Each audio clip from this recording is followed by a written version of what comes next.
Karibu sana kwenye kliniki ya afya mapenzi na Dr. Paul Nelson Mwipopo tokea Mwanza. Nakuletea mada inayosema mume anayeanzisha usaliti pale mkewe anapokuwa mjamzito ni wa hatari sana. Mume anayeanzisha usaliti wakati anaona mke wake yuko mjamzito ni wa hatari sana. Inasikitisha sana kuona kwamba asilimia isiyopungua 14 ya wanaume waliomo katika mahusiano ya kindoa wanaanzisha uchepukaji kipindi ambacho mwanamke ni mjamzito. Na ni kipindi ambacho ni kigumu sana kwa mwanamke na kimeleta matatizo makubwa sana ndani ya ndoa kuliko wanaume wanavyofikiria. Mwanamke anaweza akasema amekusamehe, lakini maumivu yake yanaweza akadumu miaka mingi sana. Hebu fikiria kaka huyu ambaye baba yake alimsaliti mke wake au mama yake. Kijana wa miaka 20, baba yake alimsaliti mama yake akiwa na miaka 5, sasa hivi ana miaka 20. Alimsaliti mama yake wakati ana ujauzito wa mdogo wake ambaye ni wa kike. Hakulijua hilo akiwa na umri wa miaka 5. Lakini anakuja anaambiwa na mama yake akiwa na umri wa miaka 20 kwamba baba yako alinisaliti, akachukua mke wa mtu, akatembea na mke wa mtu, alafu yule mwanaume mwenye yule mke akagundua. Alipogundua akamtaarifu huyu mama kwamba mume wako ametembea na mke wangu, na huyu mama akiwa mjamzito amesalitiwa. Sasa yule binti ambaye alikuwa tumboni mwa huyu mama wakati ni mjamzito amezaliwa akiwa na matatizo ya kiafya makubwa sana. Kwa hiyo unaweza kusababisha ukazaa mtoto ambaye atawaletea matatizo kwenye familia yenu kwa sababu ya mke wako aligundua kwamba unamsaliti. Aidha kama hakukuambia lakini aliona kwenye simu, lakini hakuogopa tu kukuambia. Kashangaa mnakuja mnazaa mtoto ana rangi ambayo ni ajabu, ana miguu ambayo ni ajabu, ana utumbo ambao umekaa vibaya, au anakuwa na matatizo mengine. Hebu fikiria kipindi ambacho mwanamke anahitaji faraja kubwa sana, anakutana na maumivu makali sana. Asilimia kubwa ya wanaume baada ya mwanamke kupata ujauzito, akili yao kubwa imekaa kwenye maandalizi kwamba mtoto atakapozaliwa niweke akiba ya fedha ya kuweza kununua vifaa na kumtunza mke wake kipindi cha ujauzito, lakini hawajali ulimwengu wa hisia wa huyu mwanamke. Kitu ambacho kinasababisha mwanamke ajisikie hapendwi pale ambapo mtoto anakuwa ndani ya tumbo la mama yake. Tafiti zinaonyesha kwamba kwa kadri tumbo linavyoongezeka ukubwa ndipo jaribu la kusababisha mwanamume achepuke wakati tumbo linaongezeka ukubwa linakuwa kubwa zaidi. Hiyo ni tafiti, sizungumzi hadithi za paka na panya hapa. Nakupa tafiti za wanasayansi wenye hela za kuchunguza maeneo mbalimbali. Sasa unaweza kuona jinsi gani hali hii ilivyo inatisha. Haya, mtu mwingine anasema kwamba mume wa dada yangu amechepuka wakati mke wa dada yangu alipokuwa mjamzito. Unaweza kuona jinsi gani? Sawa, unaweza jinsi gani anasema mume wa dada yangu. Unaweza unaona huyu mwingine anapata picha, unatoa mfano mbaya katika jamii. Sasa hii ni jambo ambalo linasikitisha sana. Na hata unapokuwa umesamehewa, mwanamke mmoja akasemaje, amekuwa ananiambia kwamba ananipenda mimi na kwamba hatarudia tena, lakini haijalishi anatumia maneno gani, lakini napata shida kumwamini. Kuna kitu ndani ya moyo wangu kinaniambia anachokuambia sio kweli, atarudia tena.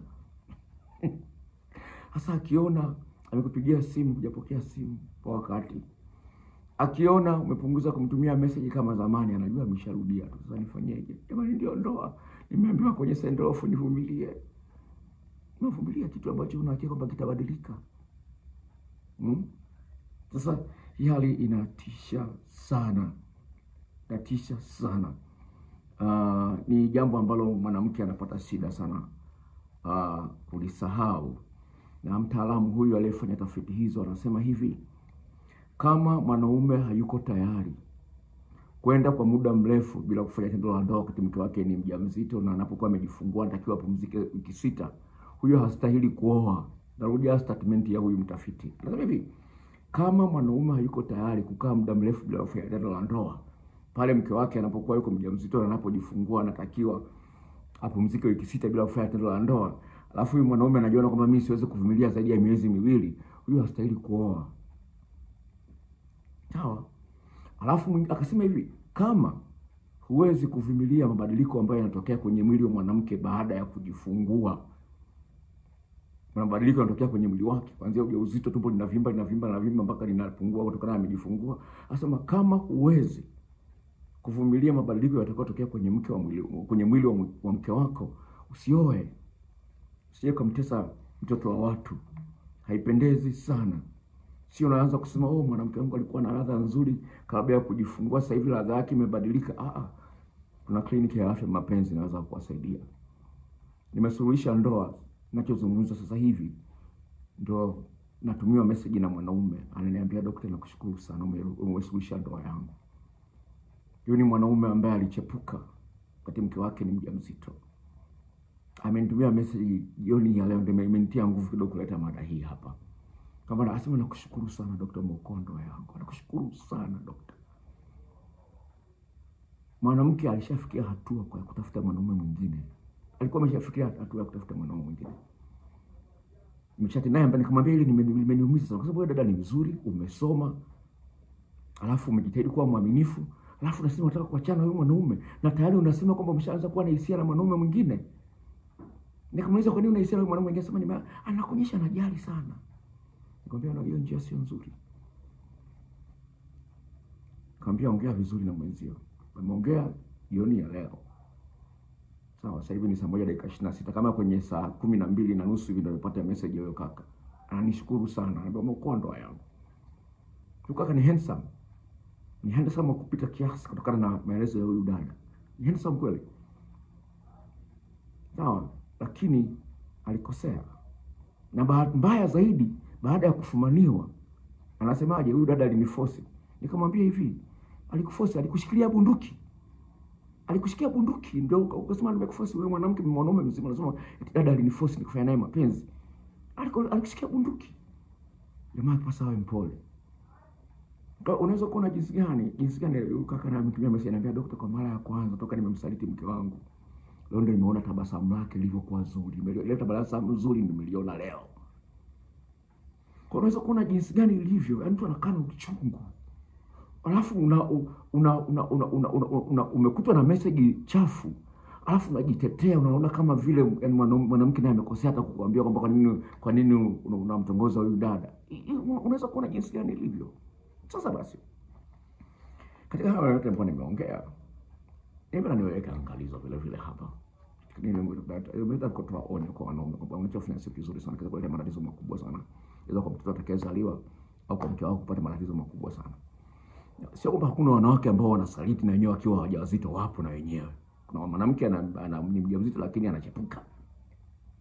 Hao wapo na wenyewe. Sawa, mwanaume mwingine ndio inachekesha kweli.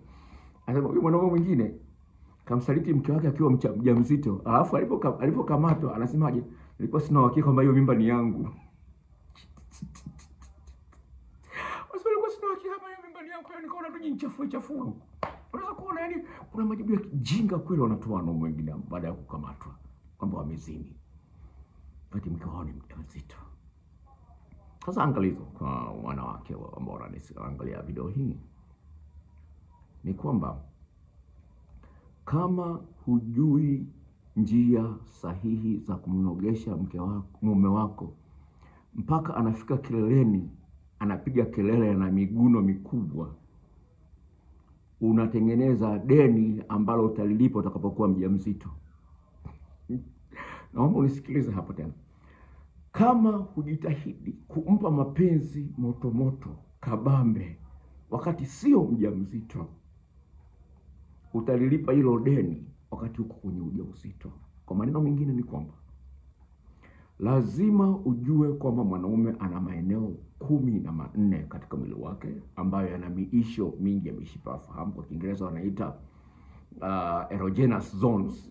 Miisho ya mishipa ya fahamu wanaita nerve receptors. Kwa hiyo hayo maeneo 14 yanaitwa erogenous zones. Miisho ya mishipa ya fahamu yanaitwa nerve receptors. Kama vile kwenye unyayo wa mguu ukijitekenye hivi unasikia unatekenyeka, kwa maana kuna miisho mingi ya mishipa ya fahamu vile kwenye mguu, kwenye unyayo wako. Sasa usipojua jinsi ya kumtekenya mwanaume katika maeneo hayo 14, anafika kileleni wala hakuna mguno, hakuna kelele za aina zote zile, wewe unaona ni sawa tu, itakula kwako utakapokuwa mjamzito. 1, 2. Iwapo mwanaume anaishia goli moja, alafu wewe kama mwanamke uliyepewa jina na Mungu kwamba wewe ni msaidizi wa mwanaume, hujui mbinu za kumsaidia mwanaume arudie goli la 2, la 3 na la 4, unaweka deni utakapokuwa umeingia kwenye ujauzito. Kwa sababu gani? Mwanaume anaishia goli moja anakuwa hajamaliza hamu yake ya tendo la ndoa. Kwa hiyo sasa itakapofikia kipengele cha ujauzito, umejifungua, unapaswa kupumzika wiki 6, hapo ataanzisha usaliti. Na akinogewa atajifunza hata kutembea kinyume na maumbile huko. Atakusahau wewe, atakwambia maumbile yako yametanuka, unajambia ukeni. Kwa hiyo anakuona ufai. Nimeshasaidia wanawake ambao wanakuwa wanajambia kwenye ukeni. Kuna dawa maalum ambayo inaweza kuwasaidia bana ukiona mnato wa kutosha. Hilo la kwanza. Hilo la pili. La tatu, asilimia kubwa ya wanaume mpitia mchezo wa kujichua unaitwa masturbation. Mchezo huo ni mwanaume anachezea uume wake kwa mkono mpaka anafika kileleni. Sasa anapokuwa anatumia mkono wake, maana yake ana control pressure, nguvu anayotumia pale, anatengeneza msuguano mkubwa sana kwa kutumia mkono wake. Sasa anapotana mwanamke hapati raha ya kutosha, hapati msuguano wa kutosha. Kwa maana nyingine, asipopata msuguano wa kutosha, hawezi kupata raha ya kutosha. Kwa hiyo huwezi kumsikia anapiga kelele au anatoa miguno ya ajabu ajabu, kwa sababu hajapata msuguano wa kutosha. Kwa hiyo hapati raha ya kutosha. Kwa hiyo akiishia goli moja hatamani kurudia. Hatamani kurudia. Atakwambia niache. Kwa sababu anajua ameboreka na huko ndani kumetanuka sana, kumetepeta. Kwa hiyo amefanya tu kama wajibu. Sasa kuna style ya kusababisha mwanaume apate msuguano mkubwa ambayo inaitwa pompaya. Kuna video zaidi ya 53 ambazo zinawatumia wanawake kwa njia ya email. Zina maelekezo ya mtindo huo, jinsi ya kumtengeneza mwanamke mmoja ambaye nimemsaidia kufinya ume kwa kutumia uke. Kufinya ume kutumia uke ndio style hiyo. Mwanaume anapata msuguano mkubwa sana na anapata raha ya kiwango cha juu. Dada mmoja ambaye nilimtumia video hiyo kama miaka 6 iliyopita hivi. Sasa kwa bahati mbaya huyu dada alikuwa anachepuka. Sawa? Alikuwa anachepuka. Kwa hiyo style ya pompaya kufinya ume. Anasema sasa kwa mara ya kwanza yule mwanaume kapizi, alafu kapiga makelele kwa tikisa miguu kama vile mtu anataka kufa. Akamwangalia tu akashanga. Mara ya pili tena karudia hivyo. Akamuuliza, bwana, hivi ndio style yako ya kupizi? Yule mwanamume akamwambia, katika umri wangu wa miaka 46 sijawahi kupata utamu kama huu. Hata mimi mwenyewe najishangaa. Mwanamume mwenyewe sema, mimi mwenyewe najishangaa.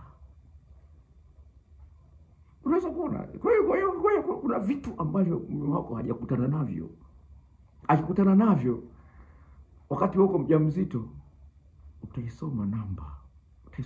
Kwa hiyo ni muhimu sana kuchukua tahadhari mapema. Sio tu kubaki tu mtu kulalamika, wanaume ndivyo walivyo. Sio kweli. Wazungu wanasema hivi, nothing just happens. Nothing just happens. Hakuna kitu kinachotokea tu hivi vitu juu tu. Kina sababu yake, hata kama ni ya ujinga. Kama umeshindwa kumridhisha mume wako, kaka mmoja kaandika kwenye gari lake huko nyuma lori, hata maji machafu yanazima moto. Asema hata maji machafu yanauzima moto. Yaani kuchapuka ni kuzima moto, japokuwa ni dhambi. Maana ukutani mke wako ameshindwa kuzima moto, tafuta maji machafu kwa machangudoa, wanaopenda kinyume na maumbile. Akianza huko kwenye kinyume na maumbile, utanyonya mavi. Hii ni kliniki ya afya ya mapenzi. Kama unahitaji hizo video, kuna maelekezo yako hapo chini. Sawa, kwenye video zangu nyingine nimeweka maelekezo hapo na namba yangu ya simu iko hapo chini. Na kama unaangalia video iko mara ya kwanza, jisajili ili nitakapoweka video mpya upate taarifa haraka sana. Nikutakie maisha mema katika maisha yako ya ndoa. Amazing power. Hallelujah.